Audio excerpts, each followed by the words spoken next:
guys, MichaelBtheGameGenie here, and today on Game Genie Review, we're going to be taking a look at the Evercade Retro Games console.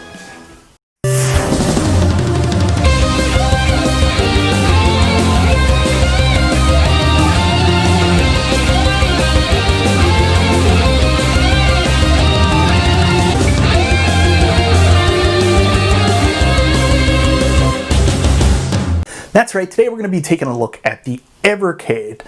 So I wanted to give my longtime followers here on YouTube a little bit of an early holiday gift, and we're going to take a break from my arcade hobby for at least one video because I want to do a video focused solely on retro console gaming. And even though it's called the Evercade, the games for it are retro console based.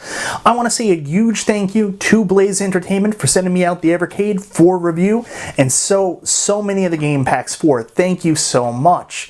I've been looking for a long time now to find a new portable gaming device to play retro gaming, and so many of my followers on social media have been saying, why don't you take a look at the Evercade? Why don't you consider getting the Evercade? So when the opportunity came up to get this for review, I was extremely excited and jumped all over it.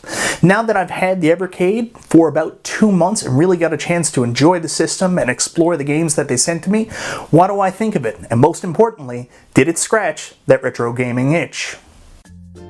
For those of you not familiar, the Evercade is a new console from Blaze Entertainment that plays retro and retro-inspired console games, and probably coolest of all, they come on cartridges, just like we grew up with.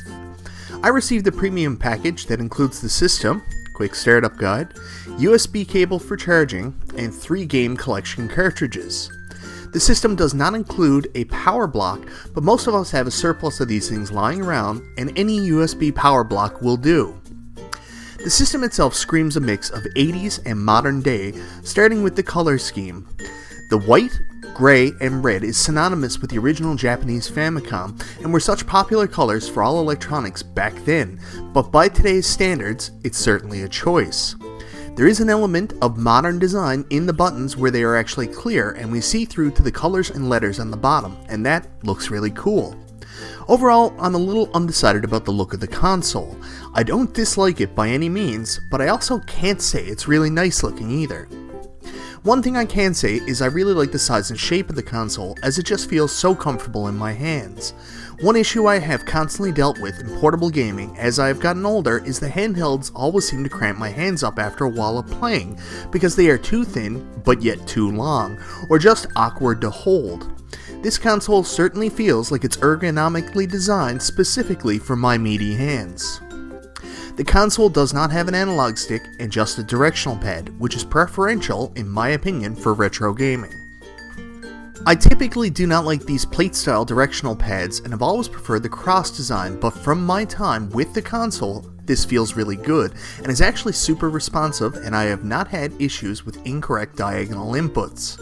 The shoulder buttons are actually really comfortable to use and have a really satisfying click to them. The buttons aren't clicky at all, but feel really nice and solid to me. They are super responsive and feel like they will stand the test of time. Overall, a very solid and well-built product that's comfortable to use. The screen is something that threw me off initially, as it's a widescreen display for playing retro games. I mean, realistically, just about every retro game is in a 4:3 display ratio, so it just didn't make sense. The thing is, the console is designed for more than just retro console games, and also features retro-inspired indie games, and this future-proofs it to allow those games on the system if they use a widescreen format. Not to mention the UI on the cartridges all displays in widescreen, and there is an option to stretch your screen, but no self-respecting retro gamer plays with the screen stretched. The screen itself is beautiful, and all the games look just fantastic on it. Everything looks just so crisp, and the colors are all beautiful. Seriously, me showing gameplay on the screen in this video will not do it justice, and you will have to see it in person to understand just how nice it looks.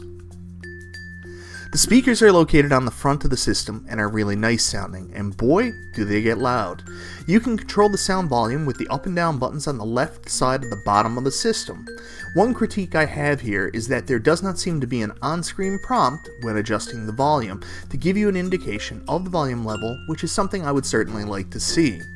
There is also a headphone jack, so you can plug in your favorite headphones and blast your games as loud as you want without bothering your family members. There is one more way to play games on this console, as well as you can use a mini HDMI cable through the port on top and plug the system into a TV, where the game will display in 720p and the console becomes merely a controller. I do want to remind you that the system itself does not come packaged with a mini HDMI, so that will have to be sourced separately in order to do this. I have to say, I was surprised how much I liked this option and just how convenient it was to plug in one single cable and start playing games on my TV. As you can see from the footage I screen captured, everything looks great and plays really well. This is such a cool feature that I wish more portable systems offered. So now let's talk about the games, because that's one of the most interesting pieces of this to me as a retro video game collector. There are other portable options out there that are primarily emulation devices and you can add ROMs to the system, but this is an actual console with actual cartridges. How cool is that? Anyways, let's take a look at the games, how they come, and most importantly, how they perform on the system. So one of the areas where I struggled putting this review together was how I was going to cover the games they sent me, because they sent me so many games. Realistically, there was no way to properly cover the experience of even the 3 game packs that came with the Evercade Premium Pack without making this video an hour long, let alone every single game pack they sent me. So I've decided just to do a brief overview of some of the games included, and if you want to see me do a full review of a single game pack for the Evercade in a future video, let me know in the comments. So each cartridge is in fact a themed game pack featuring an assortment of games from a different developer or system. There are some big name games here, like Namco features Pac-Man, but before you say anything, I want to again be clear that these are console ports. I believe Pac-Man is the NES port here and not arcade port, despite the system being called the Evercade. The games are all mostly from the Atari 2600 era up until the 16-bit console wars, and then some retro-inspired modern games, such as Xenocrisis, which is an awesome twin-stick shooter reminiscent of Smash TV.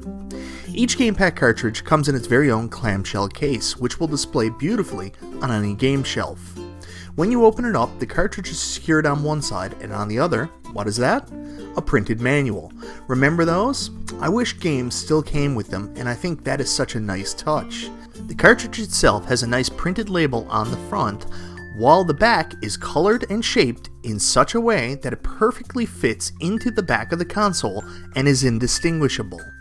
Once the system turns on, the Game Pack's UI will kick in and let you select which game on the pack you want to play. The controls are optimized to work with the layout on the Evercade, but if something doesn't work for you, you can hit the menu button and configure the button mapping to your preference. The in-game menu will let you adjust the screen size, do save states, and a bunch of other stuff we have come to expect from modern retro systems. Probably most important, the games all play really well, and like you remember them playing on their original consoles. I didn't notice any input lag, issues with emulation, or anything like that. The games all looked and sounded like they should, and better in a lot of cases on the great screen this system has. Where there is some room for improvement is in the games available on the system. While there are some great titles available that I really enjoy, like my beloved Bad Dudes on the Day-Day East pack, there are a lot of retro games that are fan favorites not yet on the system, so I advise everyone to review the available library and make sure there are enough titles you're interested in to justify picking up the system. I certainly have enjoyed revisiting some of these games and hope you guys want to see me do some follow-up coverage on specific game packs I have in the future, and maybe even cover some of the new game packs still to come out. Overall, I've been extremely impressed by the Evercade. It's a well-built, comfortable system where the games perform extremely well on the system itself in handheld mode or output to a TV. Of course, I'm a huge sucker for cartridge-based systems, and that's a big draw for me. But honestly, this is a great system with a unique library of games that I've enjoyed exploring. I hope you guys have enjoyed this review, but what I want to know now is, how many of you out there plan on getting an Evercade? How many of you guys out there already have an Evercade? And if so, what do you think of the system? And what games do you have for it? Let me know in the comments down below. Once again, I want to say thank you so very much for watching this video. This is Michael B. the Game Genie, and I'll talk to you next time.